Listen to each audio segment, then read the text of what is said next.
Hola, buenas tardes, buenos días, en cualquier lugar del mundo que se encuentren, o buenas noches, claro. Esta es una semana más en la que decido comunicarme y ante mí tengo un montón de información, tanto material, por supuesto, nada que no se haya transmitido ya, pero que yo intento hacerlo desde mi punto de vista y con un poco de digamos, interpretación de los diarios del mundo. Esta semana tuve la oportunidad de tener entre mis manos el periódico El Excelsior de México. Comencé a leer y allí vi que las noticias estaban impregnadas lamentablemente de sangre. No es solamente la historia terrible que seguimos escuchando sobre la desaparición de 43 estudiantes en el estado de Guerrero. El subtítulo del periódico anuncia que es el periódico de la vida nacional. Y eso es lo que transmite, lamentablemente, la vida nacional. Algunos títulos, por ejemplo, dicen fue capturado el alcalde José Luis Albarca y su esposa acusados de ser los responsables de la desaparición de estos niños, por lo menos los responsables intelectuales. Se encuentra una fosa común. Tras 8 años de búsqueda sigue sin aparecer una niña de 5 años. Los maestros del Politécnico están en huelga e impiden también la policía impidió con violencia manifestaciones. Otro título dice, caen 3 exfuncionarios cómplices de secuestro, matan a 3 custodios al defender a un dirigente político en Monterrey, prevén ejecutar a un condenado a muerte mexicano en las cárceles de Texas, caen 2 autores materiales del caso Iguala, en Nezahualcóyotl, asalto y corrupción, pesadilla diaria, así dicen el periódico. Además, termina en alguna parte diciendo que el 11% de la población corre peligro de desnutrición. En fin, cuando ya tenía ganas de poner el periódico en el reciclado, bueno, por no romperlo, llegué por suerte a lo que es la parte cultural del diario. Y allí es donde no solo el hombre, sino en este caso el hombre mexicano se redime. Recobré el ánimo y allí leí que Heraclio Cepeda, a quien se lo define como juguetón de las palabras, escritor chiapateco reconocido con el Premio Nacional de Arte y Ciencia, también hay exposiciones, instalaciones, en fin, el alma que da sentido a la vida. El editorial relata que México huele a sangre, pero la esperanza es que los artistas con sus denuncias y la libertad que sí existe en México, la libertad de expresión para el que se anima a pesar de la muerte de muchísimos periodistas, sigue existiendo. Y bueno, todas estas personas de buena voluntad puedan llegar a redimir tanto dolor. Ni hablar de la clase política, a la que se la cuestiona y con razón. Transcribiré a continuación el análisis del periódico Le Figaro en relación a este pueblo tan complejo. Y yéndome a otra parte del mundo, me refiero ahora a los kurdos. Y dice que los avances del Estado Islámico en Irak y Siria ponen a los kurdos en primera línea. Pero los combates en las montañas se dividen entre ellos mismos y en realidad es una relación compleja la que tienen con los poderes políticos de Bagdad, Damas y sobre todo de Ankara en Turquía. Se han borrado las fronteras que dividían que dividía Medio Oriente luego de la Segunda Guerra Mundial, y el Estado Islámico puso en un equilibrio todavía más precario a los estados de la región. La promesa del calife Bagdadi fue de eliminar a los turcos y a todas las minorías en este sector del Estado Islámico. Y esto pone a este pueblo en pie de guerra. Asimismo, se tendrán que definir muchas cuestiones que dividen a este pueblo. Es un pueblo dividido no solo porque hay un Kurdistán iraquí, un Kurdistán turco, un Kurdistán sirio, sino también que hablan diferentes idiomas y muchos más dialectos, tienen muchas religiones, por lo menos 3, aleris, cristianos y yadisis. En otras cosas se distinguen por dar un rol fundamental a la mujer, no solo en la guerra, sino también en la paz. Y aquí en la guerra es donde se destaca Margaret George Gela, una cristiana que combatió en 1960 contra el gobierno iraquí. Visité Anatolia hace 2 años y allí los kurdos trabajan y viven en paz. Pero claro, no hablan su propio idioma más que entre ellos. Por supuesto hablan idioma turco. El Kurdistán es una tierra en el interior de otra, como dije antes, Turquía, Irak, Siria. Los kurdos conocen el terreno como ninguno y son protagonistas a la hora de luchar contra el Estado Islámico.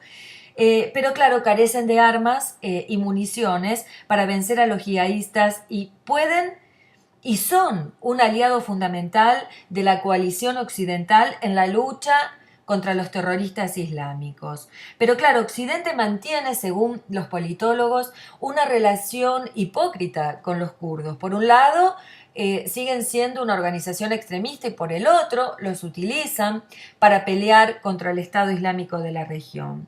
Es, como dije antes, un pueblo absolutamente dividido y el Kurdistán deberá unirse, pero en realidad esta unión es solo una utopía, una ilusión. Por otro lado, hace varias semanas que no hablamos de otro pueblo dividido. Se trata de Ucrania. Allí la revolución continúa. El Global Mail revela que Mustafa Najem, un hombre de 33 años, en realidad es un investigador periodístico y fue en realidad el instigador de esto que se llama la euromanía y que derivó en protestas absolutamente violentas y en un combate que aún sigue vigente. Son quienes pretenden luchar contra los rebeldes prorrusos, sobre todo ubicados en el este del país. Allí también lo que se pretende es combatir contra la corrupción. Es como en tantos países de Europa del Este, esto es lo que corroe el sistema y con él, por supuesto, la vida de los ciudadanos. Se intenta asimismo cambiar la ley que permitía a los partidos políticos financiarse con la oligarquía del país. En realidad, el presidente actual del país, él mismo pertenece a esta aristocracia ucraniana, aristocracia económica, por supuesto, y no de origen, de cuna. Él es un empresario del sector del café y también es el dueño del canal o de la televisión más influyente de Ucrania. En realidad, controla todo esto y entonces no se ve cómo un presidente pueda de alguna manera gobernar siendo dueño de mitad del país. Hay parlamento, según Najem, claro, hay un presidente, pero no se vislumbra un nuevo sistema. Y en medio de tanto pandemonio, el Papa Francisco, Jorge Bergoglio, jefe de la Iglesia Católica, sorprendió una vez más al mundo con su informe que trata de reducir la distancia, una vez más, entre la ciencia y la religión. A mi entender, en su espíritu conciliador, siempre intenta distender las mentes y aplicar aquello que sea necesario para aplacar los ánimos. Una buena fórmula en esta época de divisiones endémicas. Afirmó entonces que la teoría del Big Bang, una teoría científica que trata de explicar el origen del mundo, ubicándolo aproximadamente, este origen, en 13.8 billones de años atrás. El universo era más denso, caliente, y luego de la expansión inicial se enfrió y comenzaron la formación de partículas subatómicas. En fin, si consideramos que Jorge Bergoglio trabajó en sus años de juventud como técnico bioquímico en un laboratorio de Buenos Aires, quizás allí resulte un poco, o encontremos quizá la explicación de este afán del Papa de explicar esta unión que debe haber entre la ciencia y la religión. Si definimos la fe como creer en aquello que no se ve, allí encontraríamos una dicotomía muy importante en cuanto a ciencia y fe, ya que la ciencia trata de explicar justamente todo aquello que no vemos o que no entendemos. En fin, la explicación bíblica del origen del mundo en la Biblia, según el Papa, si tomamos esto en cuenta, se correría el riesgo de pensar que Dios fue un mago con una varita mágica, así lo expresó el Papa, y entrecomillando dijo, no es así. Él creó los seres y los dejó desarrollarse según las leyes internas que Él ha dado a cada uno para que lleguen a su propia plenitud. Así lo dijo el Papa, y explicó además que el origen del mundo no es obra del caos. El Big Bang no contradice la intervención divina, sino que la exige.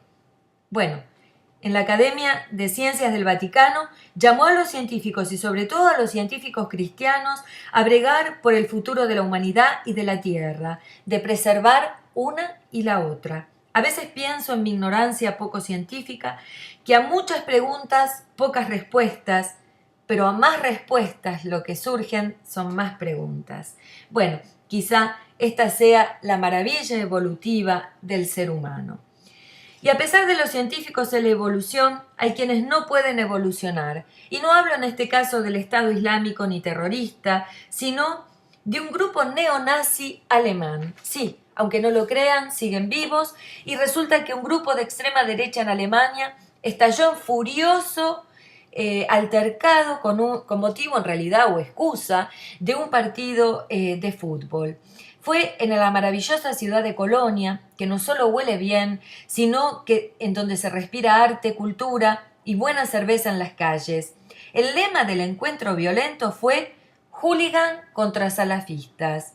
Alemania evolucionó maravillosamente, pero siempre hay quienes conservan odio racial, aprendido de generación en generación en las familias, en realidad, y me gustaría aclarar que en toda clase de odios, y entre ellos el racial, por supuesto, hay una gran falta de autoestima, inseguridad, falta de identidad, o sea, que el que rechaza a otro es un ser humano profundamente enfermo. Y para finalizar, si quieren comprar la felicidad, bueno, parece que tendrán que preguntarles a los chinos. Ellos parecen haber encontrado la fórmula. En Asia, el dinero actualmente, y con él lo que se puede tener, claro, es lo que compra la felicidad del pueblo.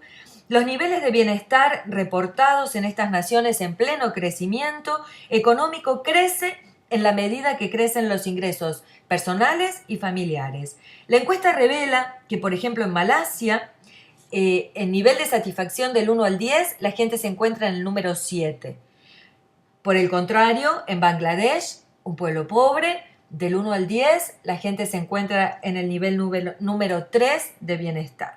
Bueno, hoy Asia vive lo que las naciones ricas vivieron decenios atrás. O sea, el Reino Unido, Alemania, Estados Unidos, entre otros. Hoy esos países ya no son tan felices como antes. Aparecieron otros conflictos y otras problemáticas que, bueno, el dinero no puede solventar. En fin, será verdad aquello de que escoba nueva barre bien y que los chinos disfruten mientras les dure. Claro, lamentablemente, nuevos conflictos nacerán, que no se podrán comprar con dinero. Bueno, hasta aquí, en esta intención mía de comunicarme con el mundo, me despido. Espero que compartan este informe, que me cuenten sus visiones, sus ideas. Y esta es la idea, poder compartir con el mundo mi humilde visión. Desde aquí, desde Montreal, Quebec, para el mundo, Silvina Vázquez.